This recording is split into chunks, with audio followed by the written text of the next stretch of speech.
called Rain, Hail, Thunder, Lightning. Things are starting to look a little frightening.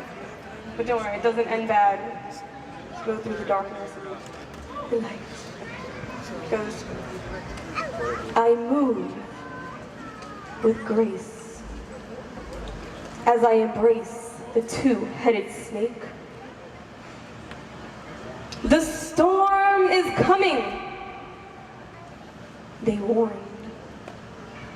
It is time to enter the void, the unknown, become reborn. Here is where I truly realized that every rose does have its thorn. Roses are meant to be admired, adored, not picked. Otherwise, we get pricked for our own ignorant, selfish, greedy needs. Because we didn't listen to the rose who knows that it must be left alone to fully blossom and grow. Because all we continue to do is suck it dry down to the hollowed bone. Now the sky is starting to groan. Thunder strikes. This is God's voice. We destroyed our only home. Mother Earth now has no choice but to save her own life. We ripped her open with our sharp, shiny knives. Now it is our turn to lose our forsaken lives for our bitter sins. The devil starts to grin because he believes he is going to win. But the peaceful spirits have just begun to nurture the land once again. This is all a part of the master plan. For those who understand, it is time to command respect for what is left. Take others by the hand. Show them a way to a better day. Tell them everything's gonna be okay once we go back to the earth. Plant seeds and watch everything renew itself and give birth to a new world. Welcome home, children. We are now in the fifth world. This time, we must listen to the rose and the snake and not make the same mistake, for heaven's sake. Good luck. It should be a piece of cake. Pick your nose, don't pick the rose, people. Thank you very much.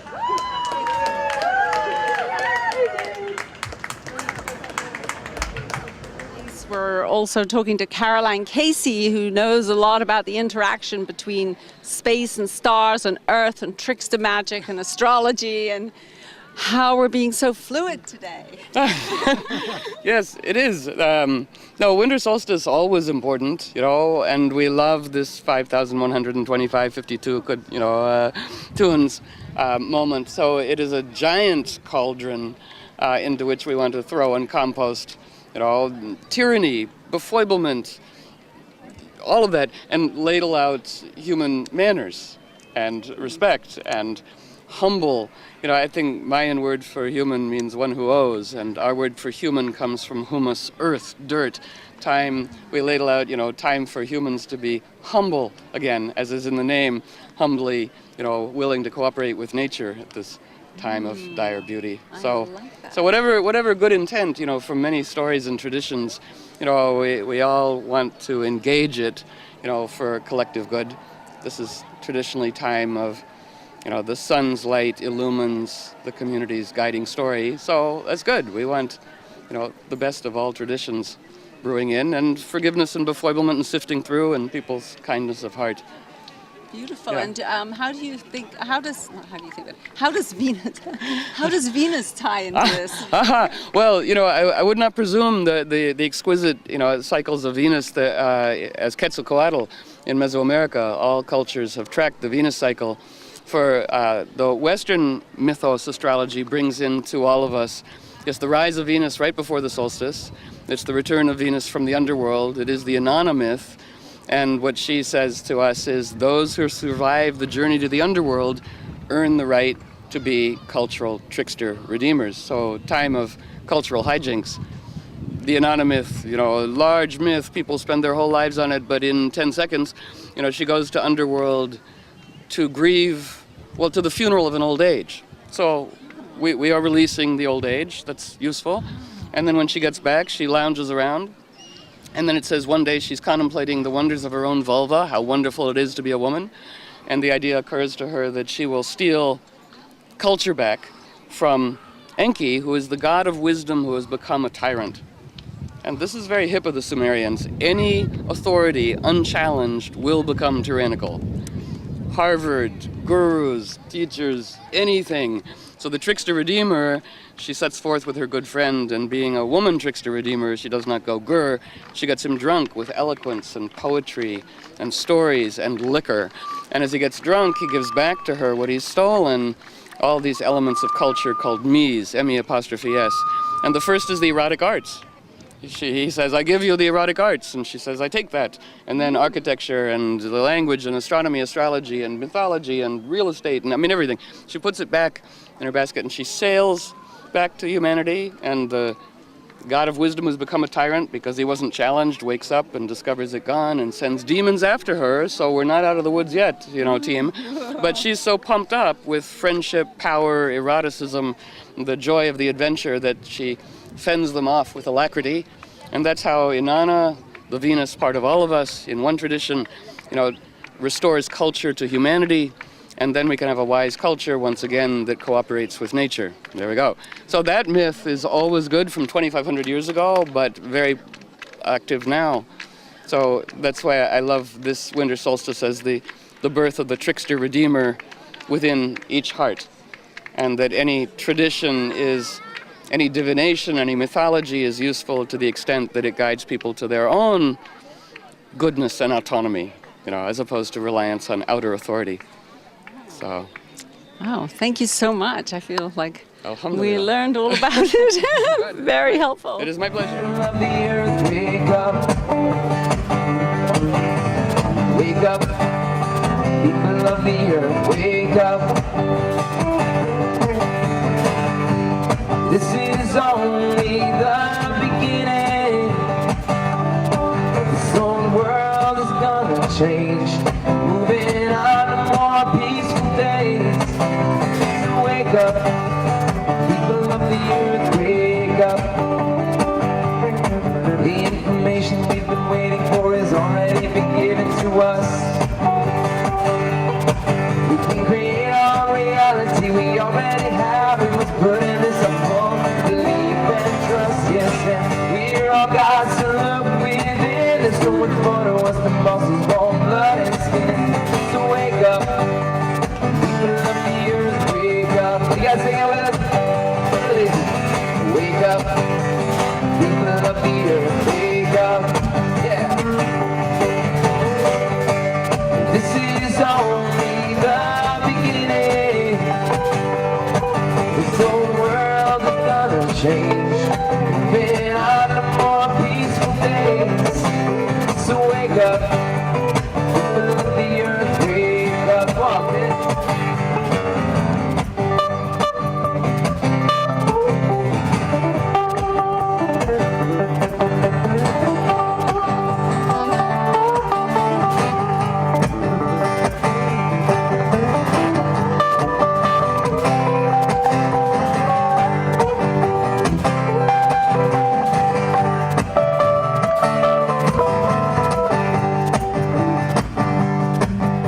Creating our reality with every single thought we make. We're manifesting our life with everything we do. Yes, there's power in our words, so be careful what you say. Never believe anything cannot change. Time will show us nothing ever stays the same. So wake up, people and make a change. Let's sing it again, here we go. Wake up, people of the earth, wake up. This is only the beginning. This whole world is gonna change. Moving on to more peaceful days. So wake up, people of the earth, wake up.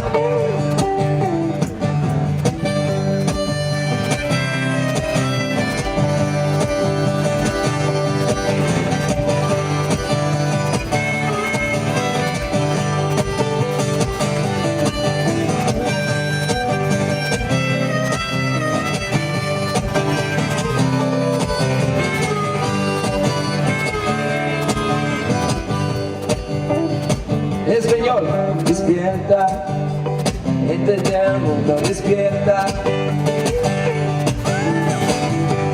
Eso es solo el comienzo. Esta viejo mundo te va a cambiar, hacer un mundo más por paz. Despierta, gente del mundo, despierta. Uno más, one more time in English, here we go. Wake up, people of the earth, wake up. This is only the beginning. So the world is gonna change. Moving up to more peaceful days. So wake up, people of the earth, wake up.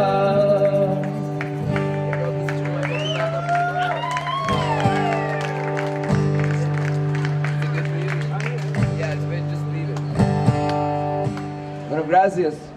This is John Levi, playing the shakers and this stuff here. And my brother Pitt here, Pitt Stephan on the guitar.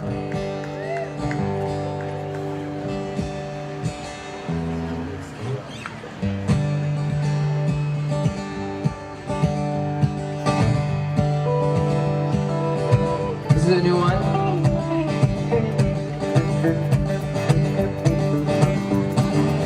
How many Spanish speakers we got out here? Okay. Well, for those of you who don't, this will help you learn. Just feel it.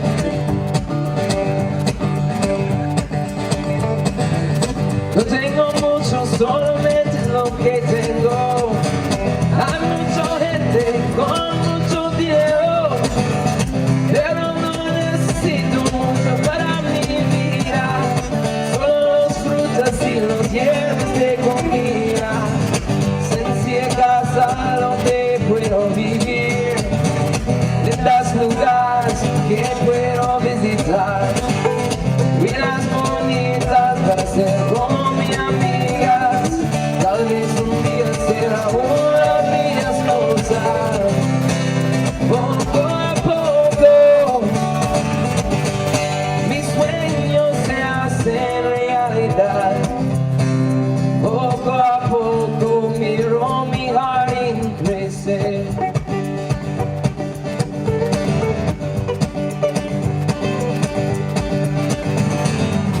Planto el arbolito y lo doy agua. Corta y planta el jardín acá. Para mi lechuga, tomates y pepinos. Y este término tal vez me como un hijo. Y mañana voy a madrugar temprano. Antes que el sol está brillando en mis ojos. Un día de trabajo y rezando. Un día me acerque viviendo en mis sueños. Poco a poco mis sueños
Yay.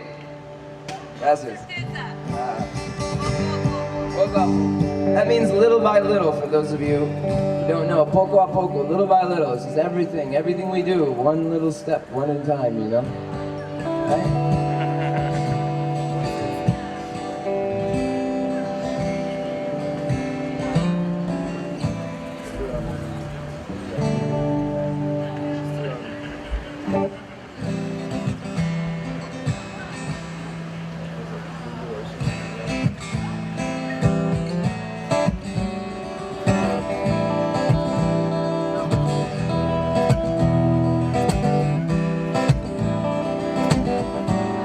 This is a sing-along as well.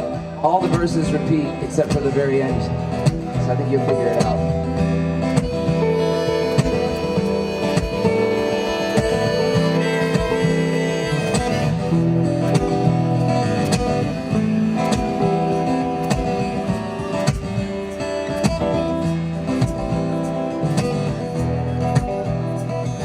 Blue, blue ocean, flowing all around. Blue, blue ocean, flowing all around. Golden sands, whispering its secrets to you and me. Golden sands, whispering its secrets to you and me. Moon is rising through the trees. Now we sing that. Moon is rising through the trees. Stars in heaven shining down on you and me. Stars in heaven shining down on you and me. We're taking a ride on the mother, we're living our lives on another plane of existence. Truly, truly, we are all one life. We're living our lives in each other. God is the love and the lover, cause in the distance. Truly, truly, we are all one light. We have made changes in our souls, the mother will know. Oh, the mother will know. We will be deep inside. Are you ready? Are you ready to go? Are you ready? Ready to go?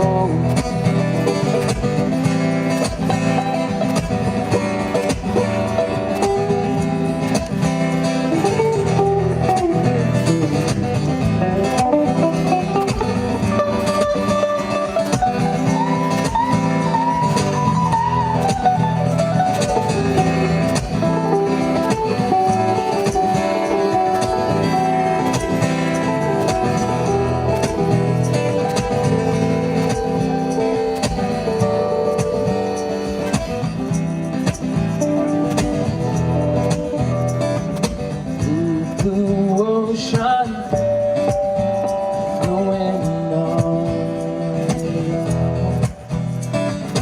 Blue, blue ocean, flowing all around. Golden sands, whispering its secrets to you and me. Golden sands, whispering its secrets to you and me. Moon is rising through the trees. Moon is rising through the trees. Oh, stars in heaven shining down on you and me.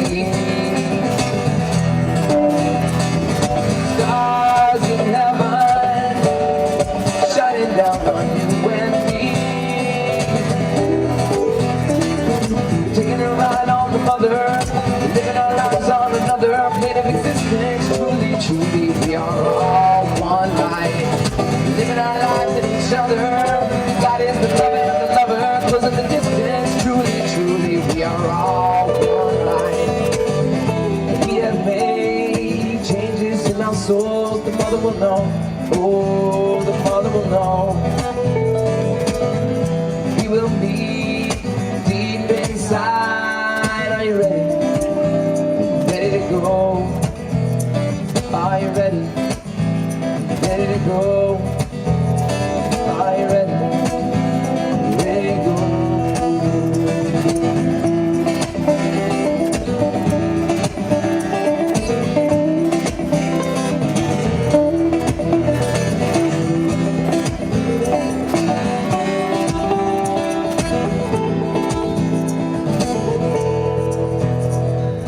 Taking a ride on the mother, living our lives on another plane of existence. Truly, truly, we are all one light. Living our lives in each other. God is the love and the lover, closing the distance. Truly, truly, we are all one light.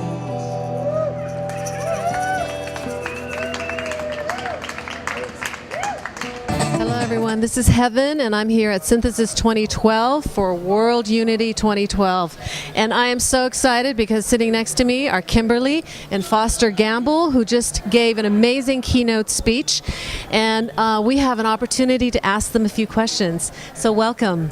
Thank you so much. Thank you, Heaven. Good to be with you. Good to be in heaven. Good to be sharing and co-creating heaven on the new earth. Exactly. And without a doubt, the movie Thrive has a lot to contribute to that direction of co-creating and anchoring a whole new way of being.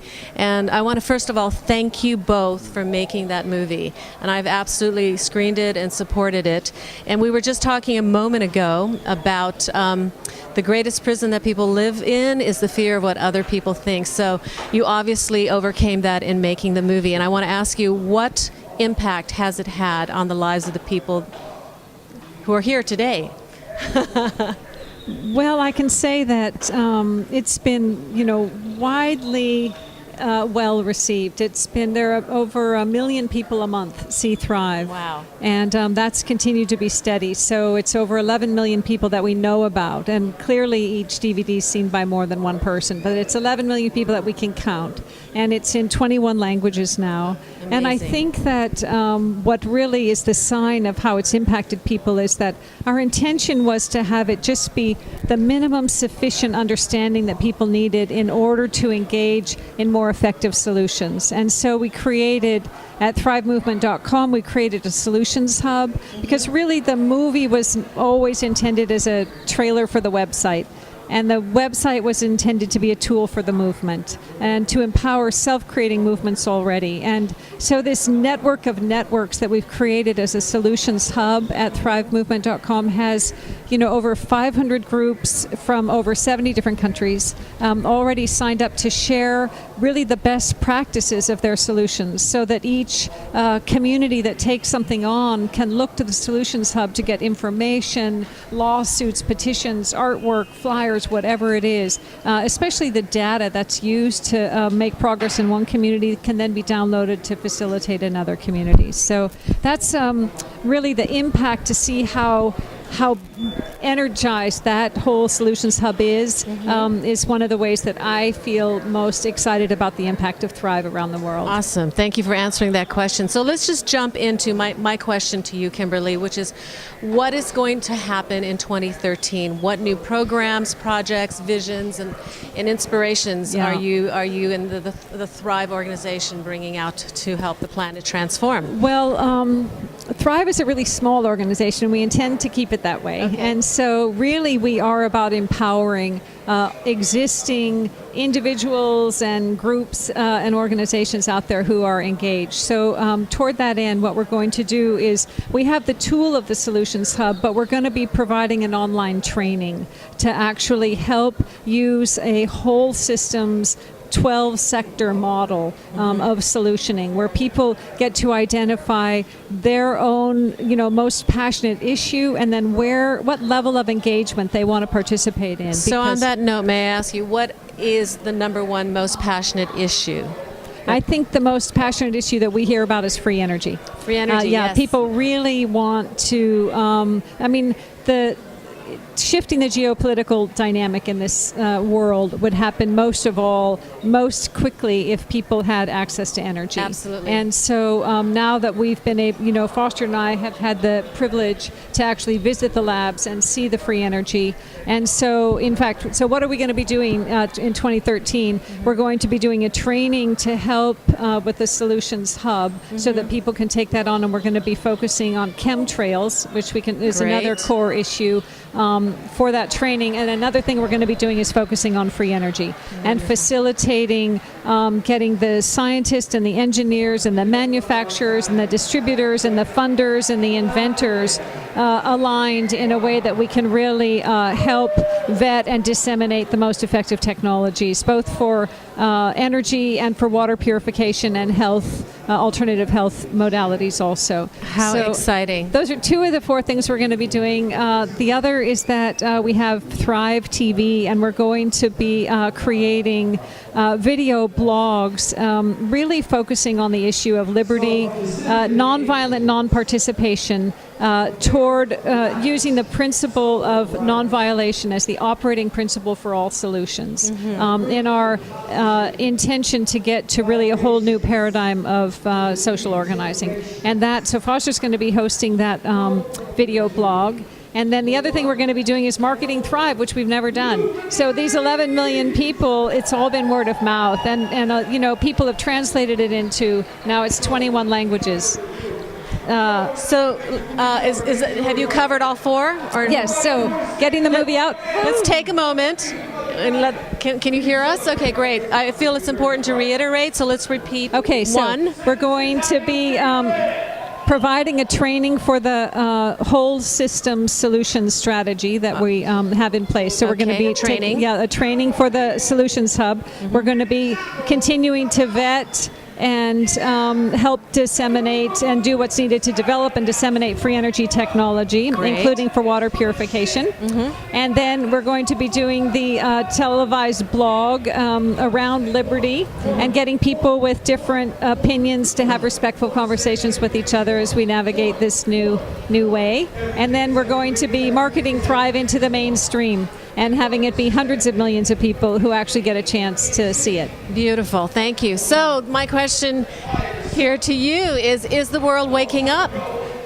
Absolutely. We're thrilled to see that the world is waking up. We've been blessed to visit over 30 cities on our Thrive tour, and it's just like looking into a fractal. We're not sure which city we're in because we're looking out just into a sea of awake, motivated, compassionate people who have gotten informed enough that they're committed to taking action, and they're coming to these Solutions Summit days that we've been taking. Originally, we were just screening the film and doing Q&As. Now it's like, okay, we've seen the film. We want to take action. So people are getting together in this solutions model and finding each other by issue and by region and so forth. So it's really literally a dream come true for us, because the whole reason we made it was to empower effective solutions. And it's happening. Absolutely. Thank you. So as far as 2012 and what is happening as a result of this great shift that's already happened, we've come through the birth canal, probably with a lot of birthing pains. My question to you, Foster, is how do the themes in Thrive, the movie, relate to an event such as Synthesis 2012?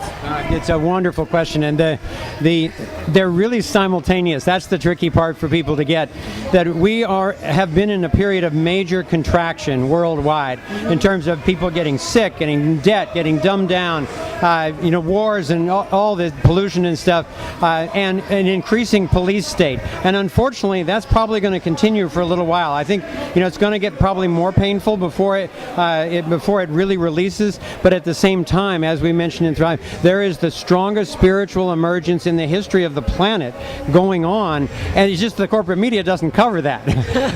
But it's really, that's what's going on in most people's lives everywhere we go. So as people are becoming more and more free and aware inside themselves, they're also becoming more aware outside themselves. So they're taking that hard-won inner freedom and then wanting to manifest it as outer freedom, to have freedom as communities, free economies, free energy. I don't mean that it doesn't have a price on it, but that it's safe and that it's available to everyone. And so as people are matching their inner world with their outer world, we're going through that birth canal that you're talking about.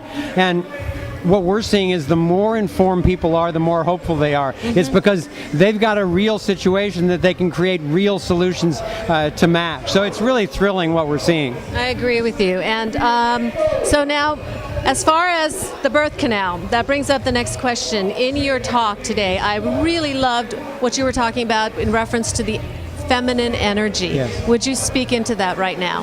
Well, it's one of my favorite topics. And Great, me too. My main teacher is sitting by my side. And one of the things that I really learned from Kimberly was during the process of the film, she was the director, and I did most of the on-screen hosting. So she was directing me. When we got to the global domination, men, pay attention. They are good directors. When we got to the global domination section, you know, I'm a pretty mild-mannered person. I've been committed to nonviolence all my life, but I can get pretty, you know, riled up when I think about what a few people are doing, destroying billions of lives. And Kimberly would just keep saying, okay, great, now let's try one more take on that. Come from your confidence about the way out and just deliver the information. Leave people their own room for their own emotional response. And it took like 19 takes the first time before she finally said, that's what I was looking for. I took a break, came off the set, and most of the crew was in tears. And when I was talking about the most horrible information in the film, I thought something just happened here. And it was that they had been moved by really the opportunity to face the predicament that we were in, because this whole feminine approach is dancing with rather than dominating or pushing around. And just in the same way that you can access free energy only by dancing with it, the way women are much better at doing, and the way our culture more encourages you to do, men need to learn how to humbly dance with what's going on. There's way more power once you dance with the patterns of energy itself, whether it's free energy or the agenda itself or the information about the agenda. So this feminine energy is it's not that it's not powerful. It's the most powerful energy, frankly, I've ever seen in the human field. Is a woman protecting other human beings, particularly their offspring. In my lifetime as an activist, what I've seen is as soon as the women get really involved in something, it's going to happen. It might as well be done. But it's allowing, particularly for men, letting that energy in is allowing the wildness, the spontaneousness, at the same time that the power stays gentle. Rather than being an imposition, it's an invitation, you know, it's an inspiration. How beautiful. That was so beautifully articulated. I'm inspired. So what is your passionate intent for your vision and what's going to happen with Thrive in 2013 and beyond? And that's to both of you. Well, Kimberly mentioned the main 4 areas that we're working on, and 3 of those are my particular passions. So I'm going to be working on facilitating getting free energy out in a safe, worldwide way. And could you give us a guesstimate? I know it's impossible because all the factors, that come into it, but what's the time frame we're looking at? Well, someone asked me recently what I saw for the future. Of course, I don't know. I mean, I know a lot about what's going on, but I don't know what's going to be going on in the future. But the way I responded, maybe part of it was intuition, part of it was my understanding, is that I think in the next 5 years there will be 200 or more free energy companies throughout the world successfully selling or giving away these products. Hallelujah, praise Goddess. Yes. Yeah. One thing I want to mention about the free energy is that, having the opportunity to actually visit the labs and meet with the inventors. And then since Thrive, a lot of what we've been focused on is, and Foster in particular, but I'll speak for you and for us on this, it's that, there are scientists who are both traditionally educated and open-minded enough to be able to verify the technology that more energy is coming out than is going in. That's over unity free energy. That's the point of it, is that it's accessing, often people call it the void in the universe. It's really the plenum, because when you see free energy operate, what you realize is that it's proof that we are we are made of and living within an alive, infinite universe. And that in itself, a living universe. A living universe. And it's not just a new technology, but it's a new paradigm, because it's proof of that concept. But, so it's the scientists and it's the engineers and it's the inventors and it's the funders, and it's a whole new business model for figuring out, millions and billions of dollars are going into this technology. People deserve to be paid back for that or to make money on that without becoming a new mega conglomerate, energy hoarding company. That's not the point. So all of that is a part of what's being developed. So it's not that the technology isn't there. It's that the technology, and then how does this interface even, one of the things I've learned about since Thrive has come out is 3D printing. And I encourage anybody listening to this to get informed about it, because it's just a fabulous new opportunity for how to shift manufacturing and distribution of things. So it's going to be a global dissemination of the new energy technology, because that's what's going to shift the whole dynamic on the planet, and that's what's going to make a whole new paradigm for social organizing possible. So what is the key to creating a thriving planet with peace and plenty for all?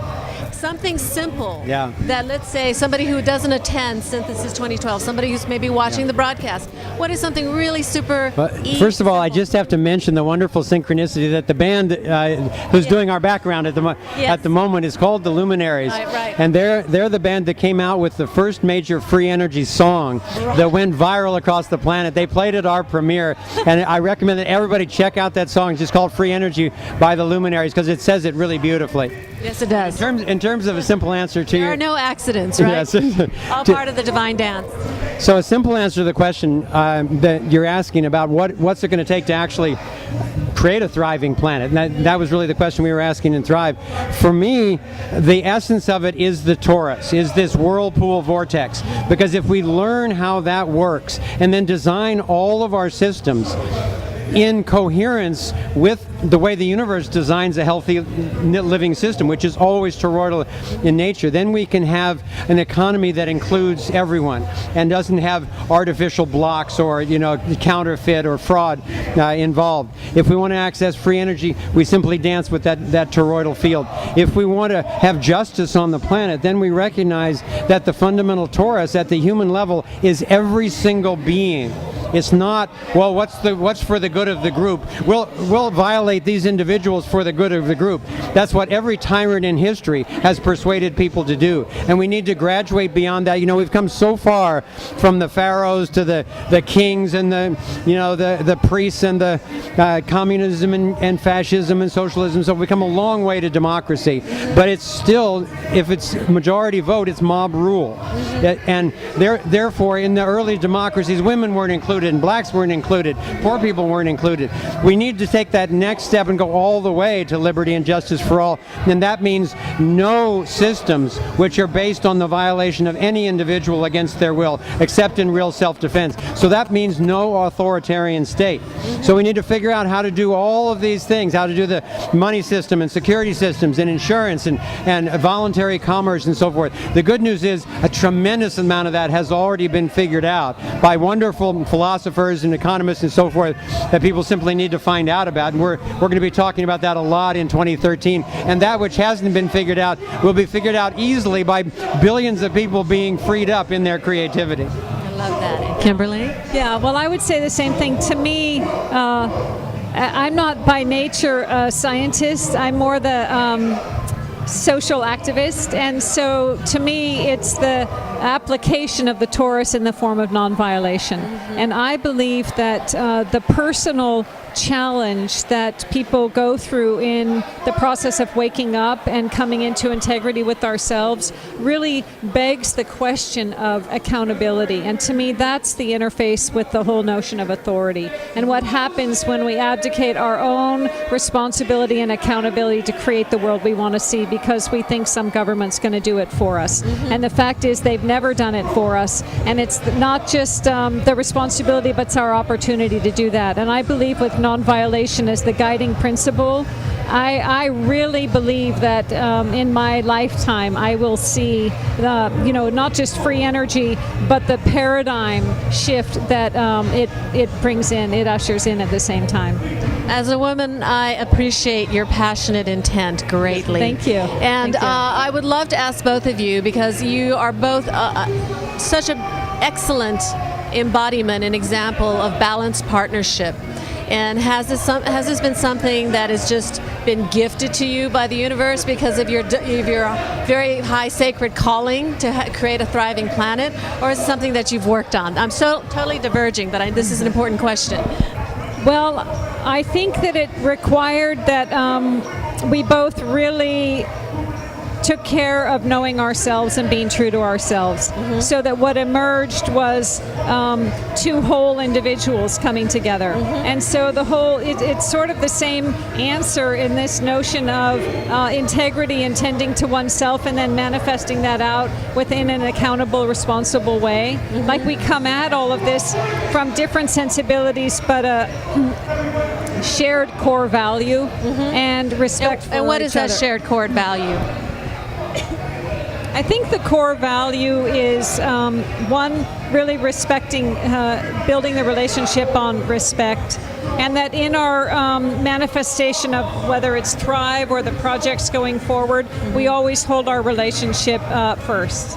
So whatever, because there's always that creative tension, I think one thing, he thinks another, and we do that, but to do that in a way of respect with each other, said that the first thing we're going to do is always hold the relationship first. How beautiful. So we're getting ready to wrap things up. I want to thank both of you for showing up in this powerful field and sharing your very important message with the world.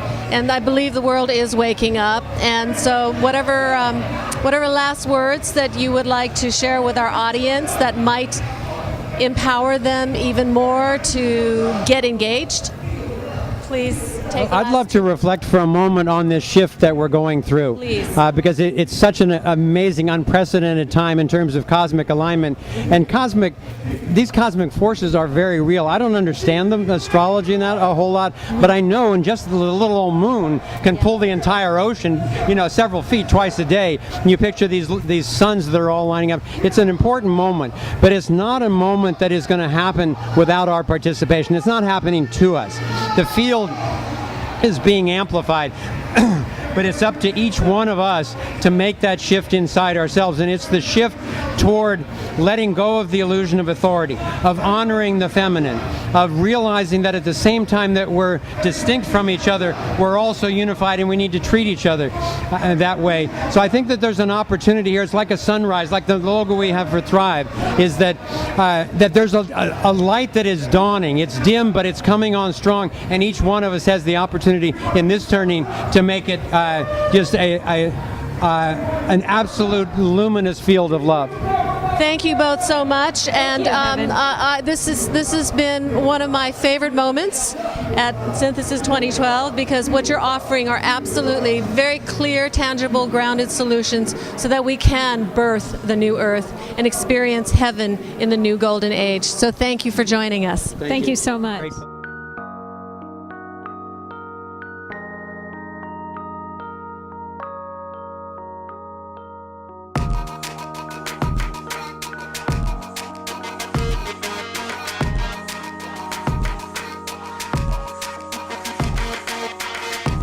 All right, we're now sitting here live with Joshua, who just finished up his workshop, and the room was packed. You had people on the floor and standing around, and some of the amazing pictures you were just showing me about the work and studies you're doing. But first, give us a little background about who you are and how you first got into the workshop and the studies that you're doing. Oh yeah, perfect. I'm definitely playing a divine purpose in co-creating all of this. We can truly manifest anything we want. So I put the manifestation out there to host this workshop at Synthesis about 6 months ago. So I've been creating this in the mind continuously, and the information has just been continuously growing. So by the time I got to host my workshop, I ended up having just an amazing amount of information. I'd actually got a digital microscope, and I've been zooming in, and I've been documenting the record keeper crystals and how to read the code on the facets of these crystals.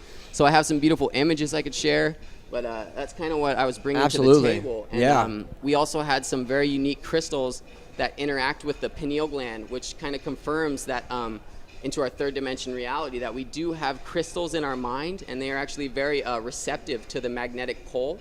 So you go ahead and just test, allow it to sit here for about three seconds, and it starts to play with the magnetic microcrystals in your mind. So here we have a definite confirmation that we have this really powerful magnetic reception due to the magnetic microcrystals in our mind. Yeah. And that's proved by science now. There's been a lot of studies now that are showing our bodies are actually this crystalline structure, this that absorbs information just like water does, retains information. Show us some of the images you have, because you were showing me on break, and this is amazing. Hopefully it's the camera perfect. could zoom in. Yeah, totally. Let me see it. So one good way to read the record keeper crystal is if you can get any closer on this image, on the facet right here, if you could zoom in. You'll see it. It's almost like sacred geometry. There are these beautiful triangles. I've got a few different images, but there you go. Zooming in. And you got other images of crystals and well, what's going on is here we are at Chichen Itza. We're harnessing this pyramid energy. Well, what's going on with these crystals is they're actually harnessing this pyramid energy as well too. This is a black tourmaline.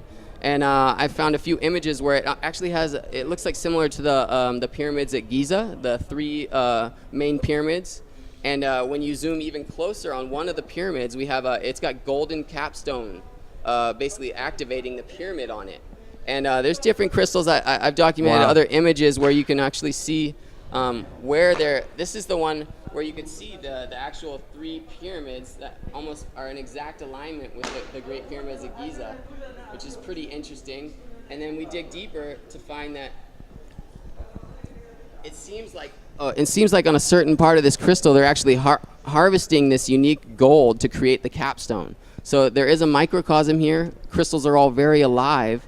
And what they're doing is they're creating this beautiful triangular temple, this crystalline pyramid, which is, I think it's a healing energy. And the crystals will explain that over and over again, that this is a shape that heals.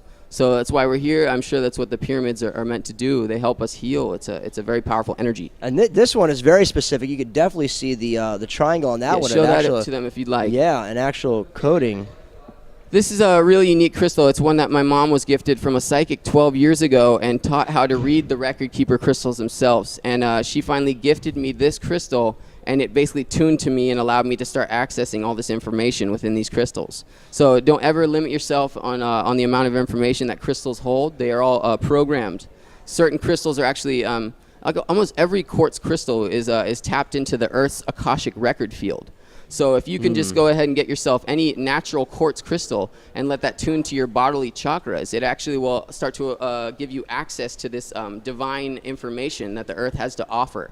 And one way to start getting closer to this connection and this access to this information is to start doing karma work with the Earth. If you happen to have some garbage and disregard it and throw it on the ground, that your conscious thought is being documented by the Earth. So right away she knows that you're disrespecting her, and you lose this divine connection. If you actually start doing energy work with the Earth and collecting garbage and cleaning up, you start to understand you gain a closer, intimate connection with the Divine Mother. And then you have access to this beautiful information that freely flows through us as a channel.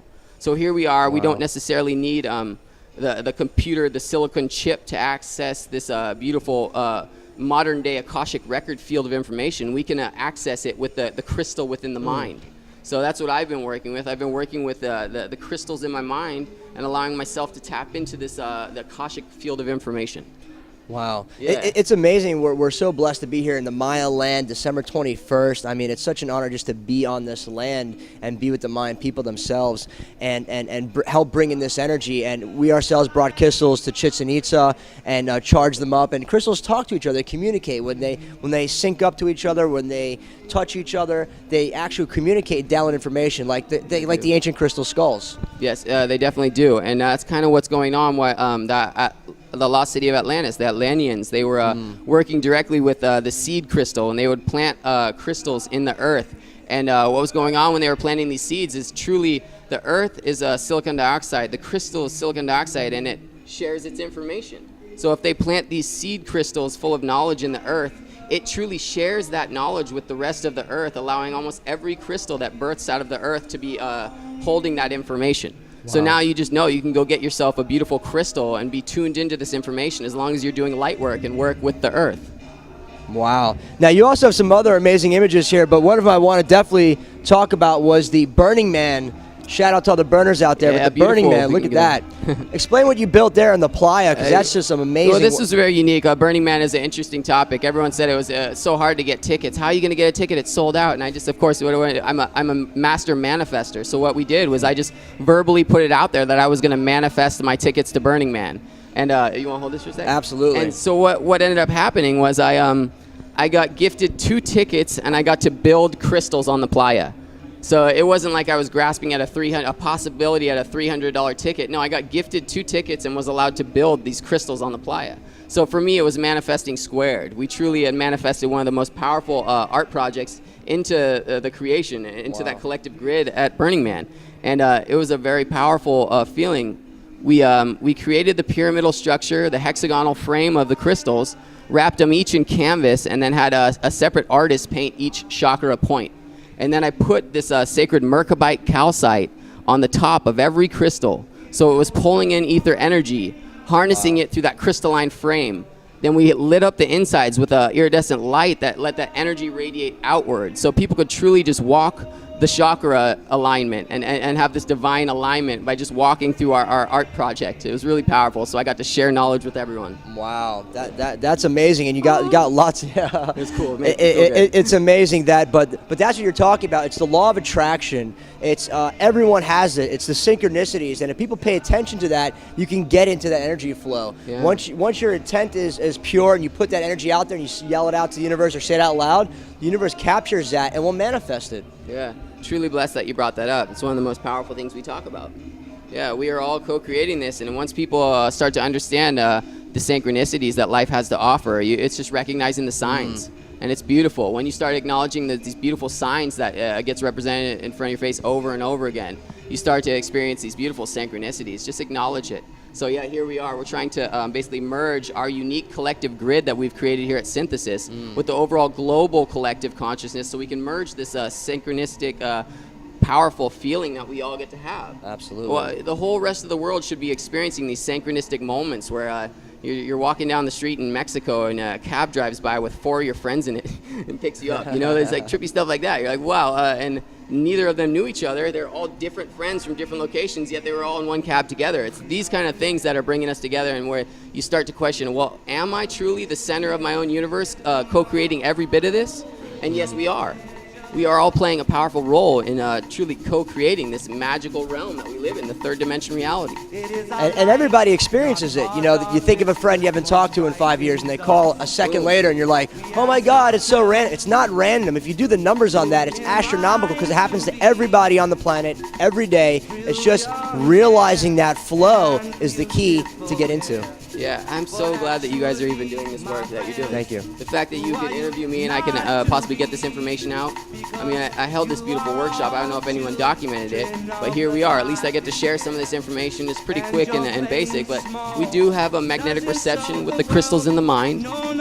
They are harnessing the pyramid energy. It's a very powerful healing energy. I've also been documenting DMT, dimethyltryptamine. It's a live living crystal. And so what I've been doing is this was gifted to me from actually a dream. It took about less than 24 hours for this to merge with from my 4th dimension, my dream state, into the 3rd dimension reality, and I was gifted this a gram of DMT. I don't know what to do with it yet. I've just been documenting its growth. I know it's a very live, living, vibrant crystal. So I have some beautiful video footage with a digital microscope, and when you blow on it, you can actually see these receptive hairs receptive to the breath. So it's really unique that the fact that DMT is alive. And we know this. It's inside the pineal gland. It induces the mystical experience. So we induce our body with a little bit of DMT every time we dream. So very powerful, very positive crystal. No one can ever knock this, and Spirit is guiding us to DMT. I don't know what to do with it yet, but I've just been documenting how alive it is. It's a vibrant crystal. Awesome. You can consciously affect the outcome of the growth. So I put it on my altar, and I'm consciously blessing it all the time. Wow. Maybe one day when I choose to experiment with it, the Divine Spirit will guide me in the right way, because I've been consciously blessing this unique crystal. Wow. Yeah. Wow. Fun stuff. And Joshua, where can people find out more information about some of these pictures and information and what stuff you're doing? Oh, I'd love for anyone to come find me on Facebook. I guess it's, typical social Facebook. Network, but yeah, come find me. It's Josh Sisler, Josh Sisler. If you just search that, you'll find me meditating on a huge rock of granite. So just come find me. I'd love to connect with all of my family. We're here to share this information. The reason that we got to the point where we're at is because people were not sharing this information, and we're charging money for education. When I start laughing, Well because, said. Yeah, Well no said. joke. It's Absolutely. like how much money is truly been put into the education system. I have so many friends who have invested all their money and life into this $40,000 debt that they owe, and then they come out of that, which is like, how am I going to scrape up enough money to possibly pay off this debt? When they truly didn't even need to take out a debt, they could just get on the modern day Akashic record, which is the internet, and they could start learning everything they need to know themselves. You are the teacher. You can teach yourself anything you want. So why are we grasping at a teacher to teach us this? I am the teacher. I'm a teacher, and I'm tapping into this field. So allow yourself to be the divine creator and go use this. Tap into the field. Excellent. Well, Joshua, thank you so much for taking the time. Your workshop was a hit, brother. Awesome. Thank you.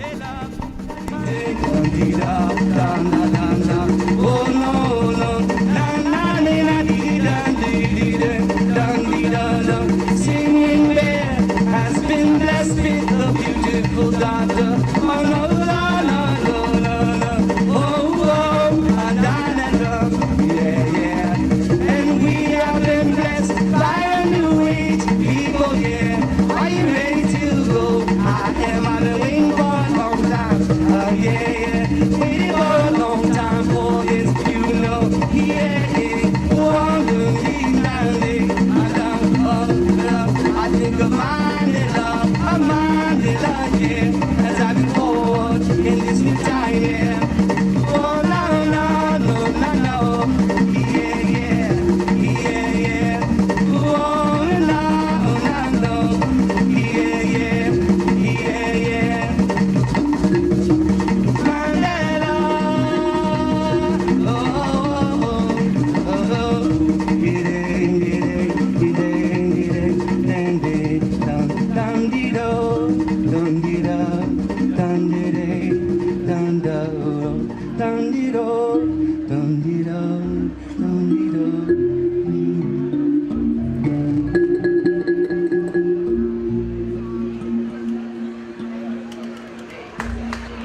Thank you. I'm Chris Berry. This is my beautiful wife, Jillian, over here, running the beats for me. So good to be here.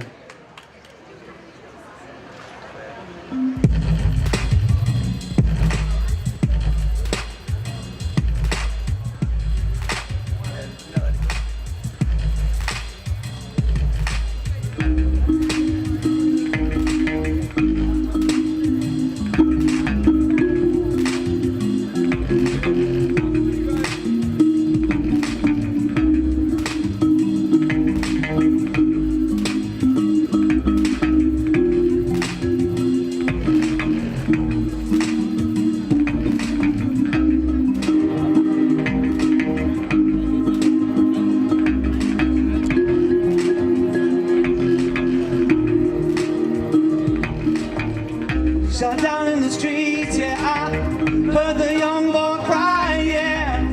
Caught in the crossfire, he was only playing nearby. Oh, his mother rushed to him, yeah, promising she wouldn't let him die, yeah. But his spirit had already begun to fly.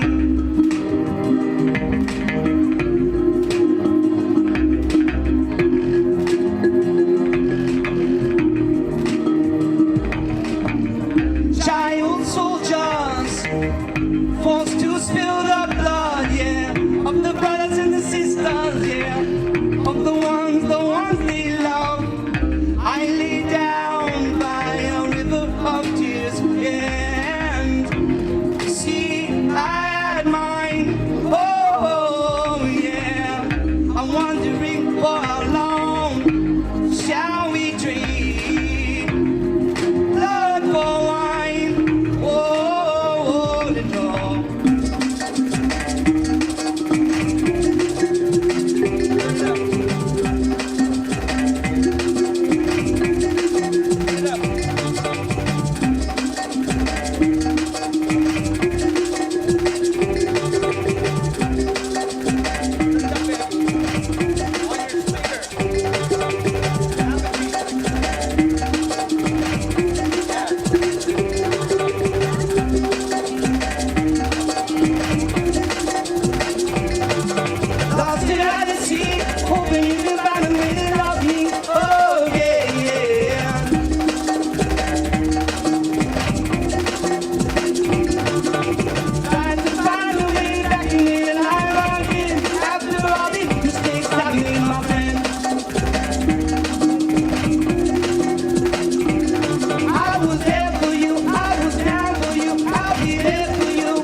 a solo. How y'all doing out there? Good.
songbird singing in the dead of the night, yeah. Wanna be like the healing hand, they give the blind man sight, yeah. Wanna lead you to cool waters when you wanna fight, yeah. Wanna show the peace and humility, should overcome my yeah.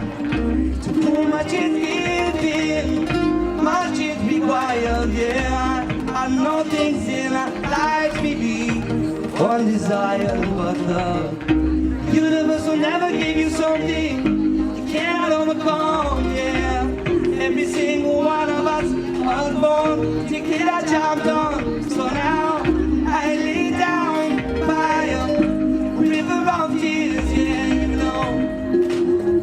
And I had mine, oh, no, no. I'm wondering for how long shall we treat, yeah. Blood for wine, oh.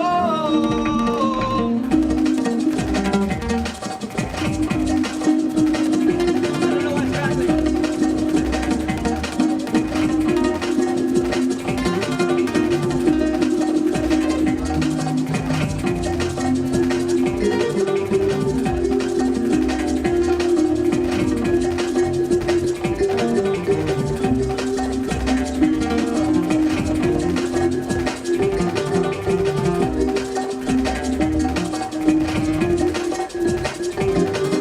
Like cattle on the sand, now as I lost foundation, yeah. Now that I've seen you left me alone, crying in the wind, yeah. I'm dying, I'm trying, I'm begging you, please, yeah. Come on.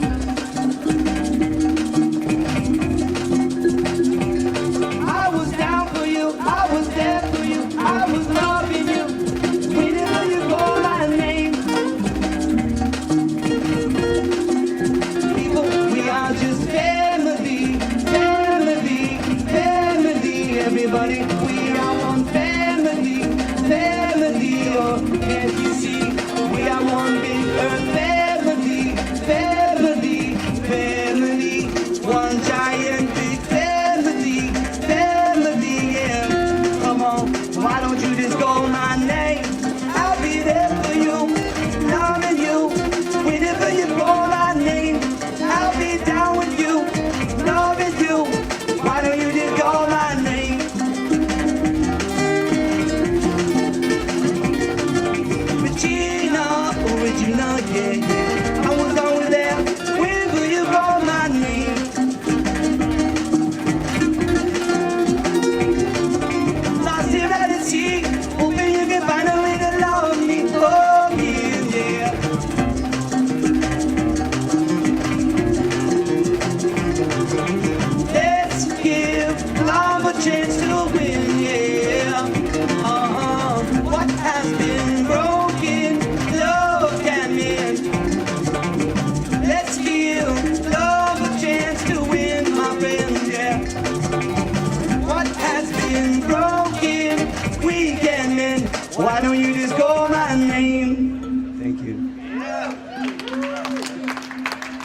round for Al on the guitar.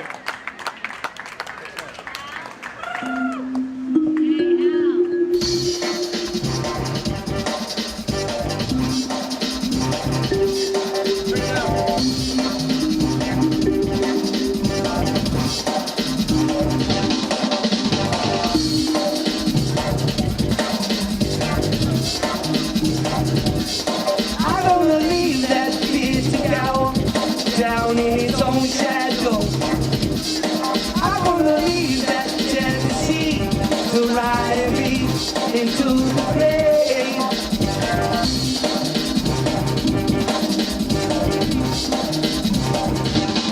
I gotta keep myself from the falling angels up to where the big trees grow. Yeah, I gotta keep myself from Texas. I gotta get up to New Mexico, yeah. This little light of mine said I wanna let it shine, yeah. And I won't let no one put it out, yeah.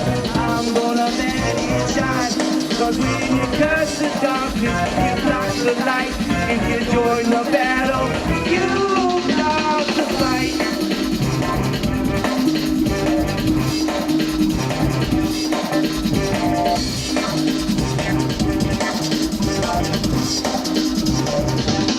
I wanna let that pride get swallowed up by its own boasting.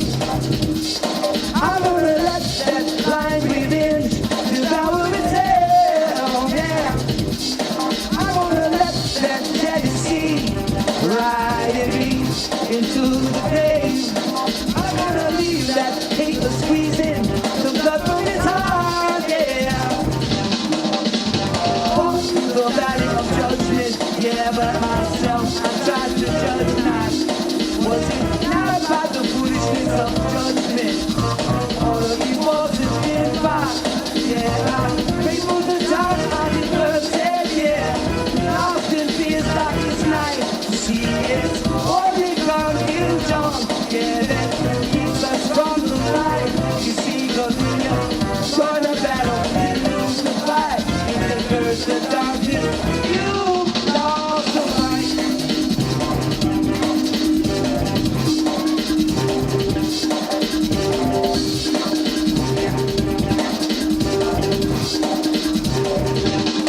I don't believe that fear to cower down in its own shadow. I don't believe that doubt to close the door on itself. I don't believe that anger to drive the pain from its own heart. I don't believe that righteous judgment to sentence its hell. I got to get from the fallen angel up to where them big trees grow. Yeah, I gotta get myself from Texas. I got to get up to New Mexico. Yeah, you see this little light of mine. I said I wanna let it shine. Yeah, I won't let no one put it out. Yeah, I'm gonna let it shine. Cause in the curse of darkness, you lost the light. If you join the battle, you lost the fight. Thank you.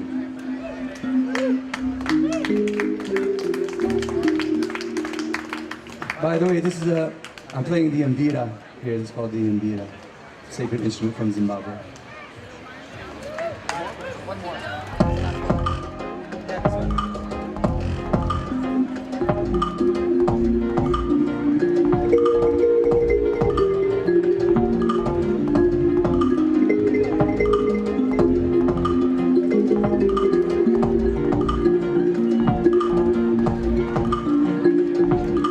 Everything you see and do, yeah, comes from one of two places in you. It's either by love or fear, my friends, yeah, that we do the things that we do. We're trying to live by love, yeah. Fear keeps on dragging me down to the bottom. Trying to live by love, yeah. But fear is where I was taught to come from, yeah.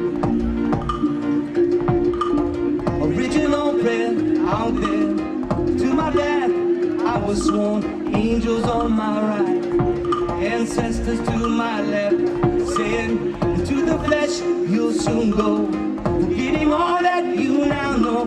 Turn back around someday and remember us again.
Everything you say and everything you do comes from one or two places in you.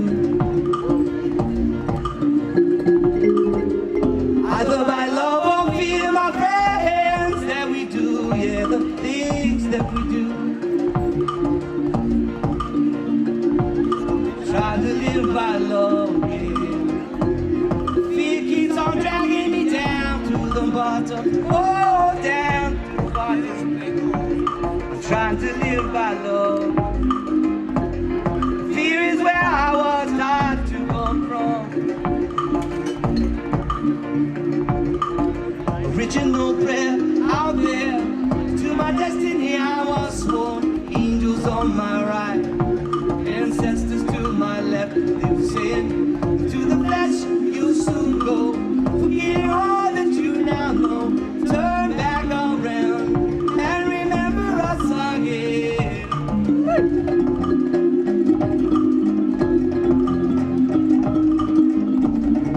Blessings to all your ancestors.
you, then who? If not now, then when? Is a good time to begin. Something's holding. Thank you. Thank you very much. Blessings. Give her Julian and Al over here. I'm Chris Berry. And Julian has our CDs if you want. Love y'all.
Coming up next, folks, we're going to have Caroline Casey.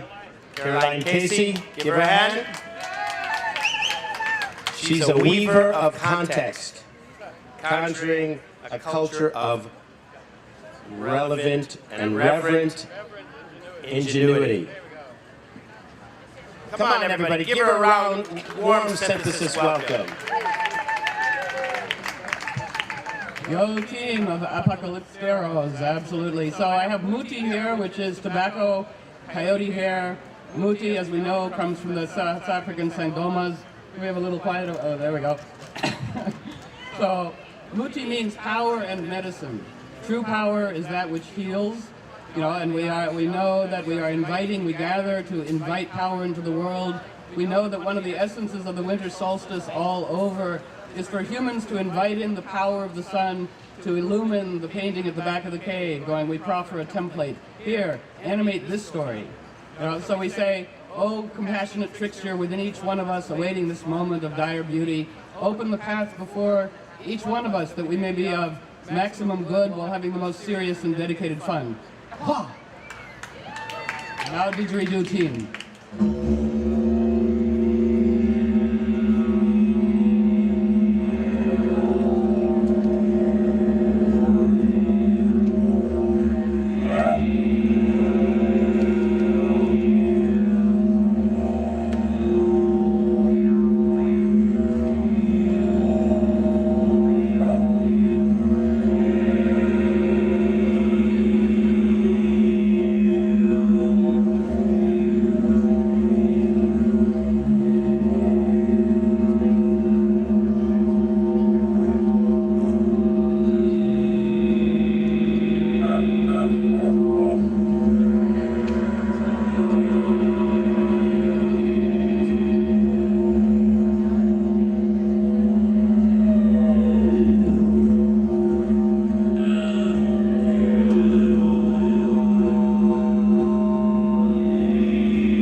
Thank you, Indra Ron, Kevin Whiteside, didgeridoo, opening the portals to the underworld.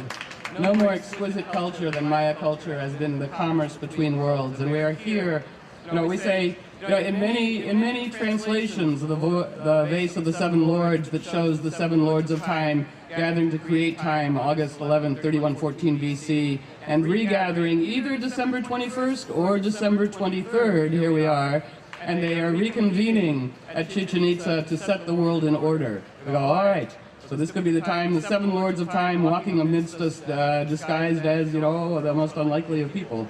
So, it is 5,200 tunes, 13 back tunes, 13 times 144,000 days, 5,125 years approximately. So we have a mega winter solstice. We know that we are here, reverent Renaissance rising from rubble. Let's go for that. Great ally, Alfonso Escobedo, great Mayan guide, says, "Si no estamos felices ahora, ¿qué estamos esperando?" If we're not happy now, what are we waiting for? And we say, we are here. Each moment in time awaits our dedication to animate the most desirable story. So we announce our presence. And we say, que nuestra especie tenga buenos modales y amabilidad. May our species, may the human species, have manners and kinship again. We know that all the myths are speaking to us. In the Mabinogion, the elders gather and say, uh-oh, men just found out they have something to do with children. Oh no, and we can see women will be property. Humans will lose kinship, not only with each other, but with nature itself, until the earth herself might die. And then at a moment of focused attention, some people will keep all of the value of their independent journey, but once again reawaken to kinship, and we are here to animate that and to be messengers of that unifying story. So we do honor. Each of us has medicine to contribute to the world at this time of dire beauty. The wonderful Celtic phrase, to dree our weird, it means to play our role in destiny. So we love that thing. Now, I've been out and about, with actual Mayan friends in Mayan villages, beautiful village, Yaxina, wonderful mural, wonderful children doing recreation of the era. So this beautiful mural shows the young corn or maize god sprinkling the world with beauty. We are here to be agents of beauty. We know that the hyper-yang death frenzy of reaction, and we are here to be antidotes to that. We know that to react to anything is to carry around a portable prison for oneself and for others. But to cultivate an ever larger repertoire of responses is to align ourselves with nature's evolutionary ingenuity. So we are here to dedicate. It is a powerful time of vows. We know humbly that we cannot even be who we want to be by ourselves. We place these vows on the altar of desirable mystery and go, hold us to this. May each one of us dedicate to being agents of cool response in an increasingly hot, reactive world. So the power of blessing that we can spiral forth to all the hot, reactive places. We here have not seen anyone, had anyone die in our arms, and so we have a responsibility, to again spiral forth blessing. The essence of all ritual magic was always a dedicated group of people informing group mind, group human mind with expansive repertoire of possibilities. So we love the village of Yaxina. I want to just again weave intimacy with our immediate surroundings, the birds, the plants, the culture, the continuity of Maya culture. In Yaxina, 8 children went to the International Bird Festival last year, and they won first place among all the birders in the world. And on my website, coyotenetworknews.com, you can find ways to engage with this beautiful village of Yaxina to help and support. How do we gather is a big theme now, these festivals and so on. And let it be that we make the vow that festivals and gathering emerge with tangible good, making the world more wonderful. We know that where we are right now in the guiding meta story, we go, here's Empire, Pluto and Capricorn, Empire, row you bastards, begins to run on fossil fuel, now beginning to collapse, go down. It's why most cable news shows are brought to us by Viagra and Cialis, because Empire just can't get it up anymore. So we know that Empire is collapsing, yes, and then underneath that is culture of reverent ingenuity, humbly cooperate with the ingenious ingenuity of nature. The word human comes from humus, the dirt. The word humus gives us the word humble. Again, let us be humble and again take nature as guide. So these winter solstices are about the incarnational mysteries, that we don't source power again, we invite it. and the purpose of all gatherings, the death and resurrection show, which is the theme of the whole impulse behind history, has been to invite power into the world, and to redress the modern world's, kind of celebrity thing and go to essence, mojo, magic. So we love all myths reporting in to help us from all different cultures. In the Grey legend it says, inauthenticity arises when people look to external authority for internal guidance. So let's put on our altar of desirable mystery that we are cultivating. This is the time of the birth of the Redeemer, the birth of the trickster Redeemer within each heart. How do we make that possible? We invite it in. So we love this. The reality police is out there, bless their hearts, and we want to honor how do we dance in a spiral with that. We remember in all Druidic traditions it says, if you want people to get nothing done but conflict, convince them they're on one side of something. So the number 2, conflict, what 2 needs is 3, which is the invitation of the spiraling, unifying story. We're all in this dream together. Everyone has a role in the mystery play. The definition of magic is a willingness to cooperate with everything. And I did eavesdrop on a seatmate in a plane computer screen, and he was clearly kind of middle-level management for a key news agency, and the edict coming down from on high was, in the reporting of all stories, increase urgency, eliminate subtlety. Keep people, well, we're here to do the opposite. We're here to increase subtlety, and compost urgency. Because that's one of the crucial models of now. Each winter solstice presents us with a cauldron of rebirth into which we can toss things, and then trickster within us all ladles out these spirals of ingenuity. So this is the birth of a whole model of, we throw old models of leadership into the cauldron, and we ladle out, again, trickster redeemer in each heart. So there was a wonderful interview. Yes, all right, thank you, that's good. There was a wonderful interview with an interesting character named Alex Slack, who was not interested in Harry Potter, even though children wanted him to read it, finally read it and said, this is actually quite radical. Began forming Dumbledore's army all across the world, got millions of hits. They are now, again, mythology incarnating into matter is increasingly available. Cooperators are standing by. Again, the gods want to incarnate, they just require an invitation. Invitation is art, music, dedicated gathering, prayer, mojo, that'll do it. But what's happened is that they're becoming effective agents for tangible good. Shipments of supplies to Haiti. Young kids in which he says, you may be too old to vote, but you can always do magic. So engaging the magic part of children who say, we will not buy or support chocolate that has been made by slave wages. So economic force magic. And so what Alex Slack said, imagine fantasy that we've been taught or trained or conditioned to think of as an escape, actually a pathway into greater participatory mystery. So we love this thing. So the trickster redeemer, each planet represents a quality of living intelligence. And the trickster, Yorna, says, I will connect each one of you by the agency of synchronicity to the coolest things possible, the right conversation, the right timing, the right funding. All I want from each one of you is willingness. And we go, what the hell? Don't have to do anything, no rules, just guidelines, only if you want your life to work. Well, you go, we are willing, and just throw your arms up in the air. Just for the, okay, yeah, there we go. And the gods, whatever metaphor we want to use, go, look, they've hoisted their sails of willingness. Let's go, here come the winds. The winds are coming. And it says right now the best fuel to run on is willingness and wonder. When we go, we wonder what the hell's going on, we wonder how we'll get home, we wonder about those things. Because wonder is a mudra that turns our bodies into a chalice of beseeching inquiry. And it says whatever we wonder about attracts the lightning of revelation and synchronicity, increasing realm. We know that Jupiter, story god, is right now the only planet in an air sign, everything else dark and intense. The only thing that is light is the power of story. It's like the best of reggae music. The darker the lyrics, the jauntier the tune, and we're all gonna die. So we want that. So we want, a jaunty soundtrack whereby to journey into dark and difficult places. So I am dedicated, to the part of all of us that is deeply dedicated to trickster medicine. We say in nature, some seeds only sprout after cataclysm, tremendous fire or flood.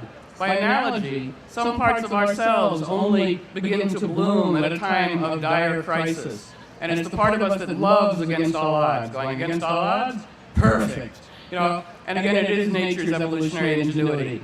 So we say democratic animism, pragmatic mysticism, applied divination, and what those things mean is, as empire was kind of last 5,000 years for sure, much beautiful esoteric wisdom, tolerated, intolerant, not tolerated, but on the periphery, pretty much. But for instance, in Tibetan Buddhism, exquisite visualization with the lives of actual Tibetans, especially Tibetan women, 14th century feudalism. So we are here to be pragmatic mystics, to tease all of our practices, all of our everything into the material world. This ceremony of winter solstice is not about transcendence. It's about the delicious yum of it all, the incarnational mystery, that again the gods want to participate on stage, but they're awaiting our call, so we're here calling it. So trickster medicine is not the only medicine, but it is the one medicine that renders everyone else's effective. So we say, let all natural facts be social strategy metaphors. If we want to save wolves, become like wolves. If we're concerned about water, become more like water. This cooperative dynamic. Examples that give us heart and hope. Again, the cooperators that are standing by. When Shell Oil set up its oil drilling rig in the precious and fragile Arctic, many disasters on the way, but they set it up, and even on Shell's website they agree, open water, on the horizon came this giant iceberg, dome, dome, dome, and went straight for Shell's drilling rig, dome, dome, dome, dome, dome, dome, dome, causing them to pack up and go, going, I guess not. This is kind of part of our experimental mojo that we're available to cooperate with. It is the people in Hawaii, whenever there's bad projects, they do everything practical, but then they invite Pele, the volcano goddess, who always erupts in the middle of the bad project. We know the Uwa people of Colombia, threatened by Standard Oil. They said that they were going to kill themselves, but then they were like, wait, let us do ceremony. They did 6 months of ceremony in which they asked the oil to hide. Standard Oil did 3 drilling rigs, 3 drills, came up dry, packed up and left. We go, this kind of mojo. Yucca Mountain was going to be the place where nuclear waste was stored. A number of us, the Council of Unreasonable Women, without hubris, without pretense, without deriving credit or status, humbly invited Yucca Mountain to reveal the unsuitability of this plan. Let's think of really nuclear power as terrorism. You know how to take off, but you don't know how to land. And so we invited that, and Yucca Mountain shook and had an earthquake, causing the humans to go, apparently not. This is what is awaiting our willingness and our cahooting, that it's more than perfect that we humans cannot resolve the innumerable crises we've imposed on the flora and fauna of our home planet by ourselves. It's by ourselves that got us into this pickle. So that's why we love, again, democratic animism. So let's say that metaphor, whoa! Thank you, in God. Metaphor is the incarnational garb whereby power enters the world. It serves as an invitation. The word metaphor means to carry across. And let's say that all mythic figures are metaphoric animations of intrinsic power in nature. The metaphor says, when I was talking to people and saying, let's slow way down in order to speed up, all of the organic farmers came and said, all of your metaphors are our facts. I go, oh. They say, well, the more you slow water down with berms when you run it through a field, the faster it infiltrates. So let's say that we are slowing down here in order to speed up at this solstice, the sun stands still. So the more we slow down deeply inside, the more we infiltrate as we go forth out into the world. Again, without hubris, without deriving status, really crucial. We are here to recombobulate the discombobulated. I know many people arriving here, much discombobulation. Think of it as a customized, initiatory ordeal entrance to the underworld, which in some form is perfect. Because that's why also each one of us that we get to leave with things we've always had, like Dorothy's slippers in The Wizard of Oz, but didn't know it, literalized metaphor. So we all have our Harumph-Food composter. It's a fantastic thing. It fits in your pocket, a little micro thing. You pull it out, and you compost Harumph-Food before communicating, because it goes so much better, because then we are responsive, not reactive. And we could even have a preemptive harumph-tutu composter. It's the antidote to the 5-year fear planner, the fears we fear that we're going to fear. So the harumph-tutu composter, and then, if that person does that, I would be, oh no, do that. So we know, one of my favorite things, we all have a magic mirror. And it says the secular critic holds up a mirror to society and goes, look, it sucks in detail, all right? The trickster within all of us, with a wave of the hand, turns the mirror into a window, but look how beautiful it could be.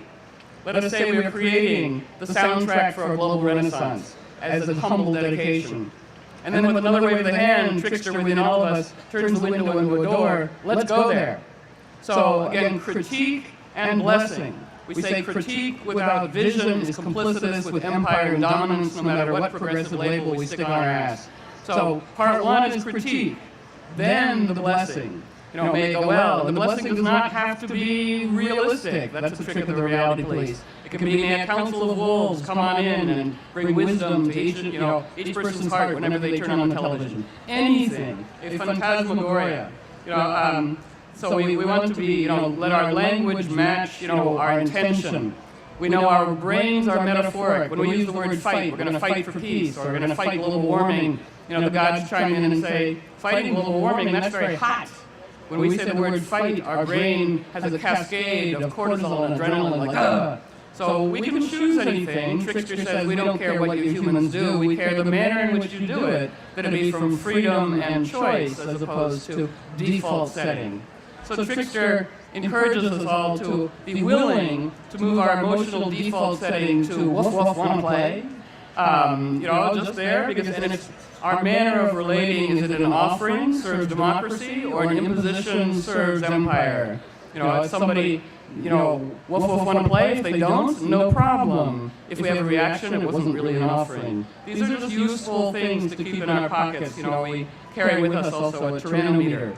And so we say, let us not impose, constraining certainty on liberating mystery. So much mystery. I have a team of great Mayanist scholars here with actual facts, and we say, knowledge does not, knowledge is a greater pathway to mystery than any kind of made-up, presumptive deal. So we're here, into the cauldron. We can do this cauldron thing. We have a cauldron, and the gods say, we don't care if you humans approve or disapprove of anything, or whether you like or don't like something. This is a polarizing distraction from the reality police. Are you willing to cooperate with it, the right angle? So, let's imagine throwing into the cauldron, all the fuels of empire, hubris, snark, colonialism, myriad forms of spiritual colonialism. In the Story Fest, let's throw into the cauldron polarity. Let's also go bold and say, why not throw into the cauldron our species' addiction to having an enemy? Let's go, wouldn't that be serious, dedicated fun? Let's go for that. Ho'oponopono means heal the world by healing within. Again, being agents of balance and cool. We don't have to conjure it all. We want to dedicate and invite in at this powerful mojo time. So I like, yes, we want a guiding, unifying story, but to put some ally etiquette and manners on the table. We're composting polarity. Let's compost specialness.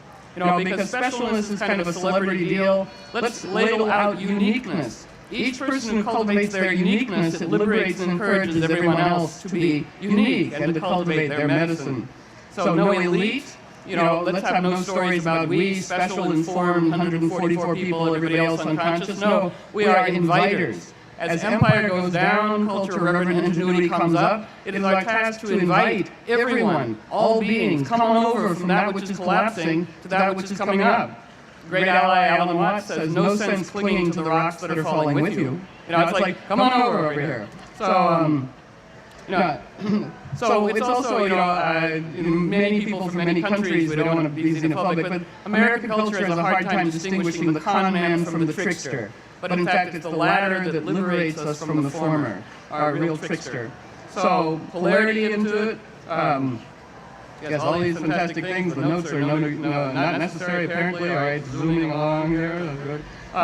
So especially, what are the metaphors we choose to animate? Well, this is part of the birth of the woman, feminine trickster redeemer, Scheherazade, who by her power of eloquence liberates not only the land, the women, but even the tyrant who has murdered his own heart. The power of story and eloquence. So does Inanna, who is the Venus cycle in the sky. When she sails to the island of Enki, the god of wisdom who has become a tyrant, very hip of the Sumerians 2,500 years ago to say any authority, spiritual or secular, unchallenged by trickster, will become tyrannical. So again, we say any part of divination is valid and useful to the extent that it guides each person to their own wise autonomy. Let's just put this on the altar here. But there is a tradition of woman trickster. Again, Reality Police kind of buried that in the midden heap. But the woman trickster within us all, regardless of extremely temporary age, race, and gender assignment, she mocks the community because she loves it, holds high standards, defies the authorities with wit and elan, spiraling to demonstrate to others that she's done it and survived. Only takes one person to start dancing, takes two people to be trickster, so we love that. And we say, the Aztec calendar is different from the Mayan calendar, but they say each world is born of and will die of its thematic element. Well, we get to play a little bit, as long as we don't derive specialness or status from it. We say, well, the world is born of and will die of packaging. I mean, truly. We also need to do impossible things, kick our addiction to plastic, which is killing the oceans. It's an oil thing. We are calling on, we are inviters of all ingenuity, cultural renaissance. One of the powerful last astrological patterns I want to introduce is at the moment of the solstice, at 5:12 a.m. in Chichen Itza, there was a pattern in which planets were at 8 degrees, 8 degrees, 8 degrees, 888. It's a toll-free number for help.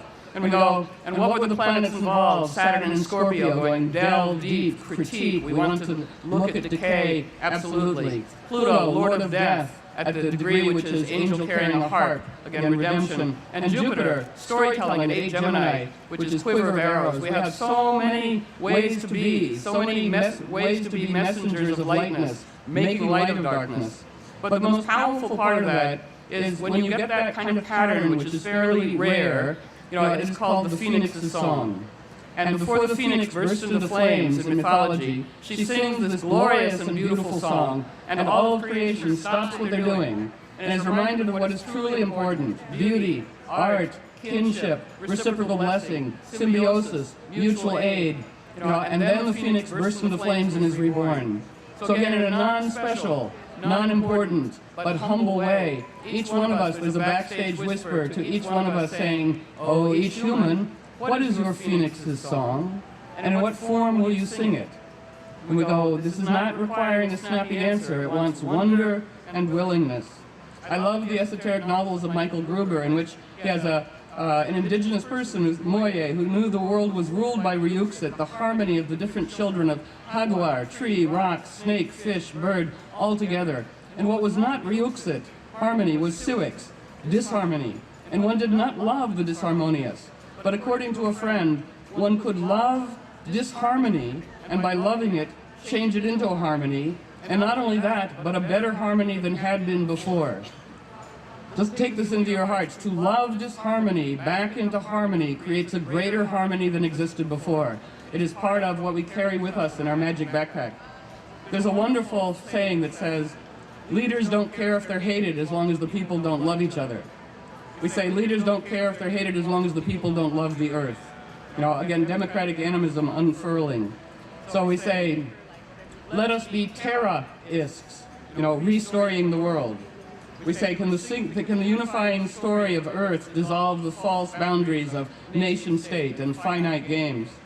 So here we are with this opportunity to invite, to dedicate, to bless, to spiral forth into the memosphere the most irresistibly eloquent, all-inclusive story possible. In the spirit of syncretizing in Scheherazade, we want to brew, Sufi, Jamaican, Mesoamerican, Southwestern, Middle Eastern, South African, indigenous animistic juju.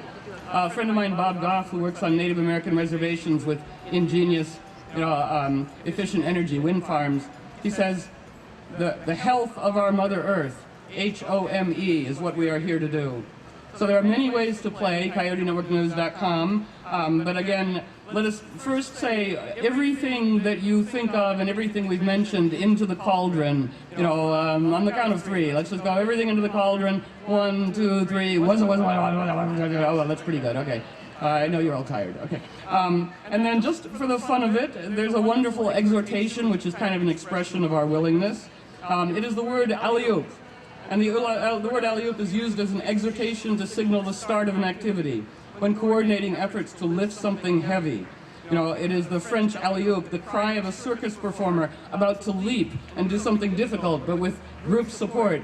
So just to announce our willingness to play in the largest and infinite game possible. On the count of three, we'll just go alley-oop. 1, 2, 3, alley-oop! Thank you all for doing this good work. I'm Caroline Casey. Woof.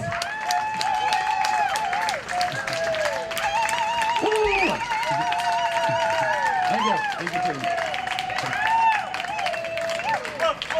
Woof, woof. Woof, woof, one play. What's the website again? The website again is coyotenetworknews.com. Thank you. Thank you, allies.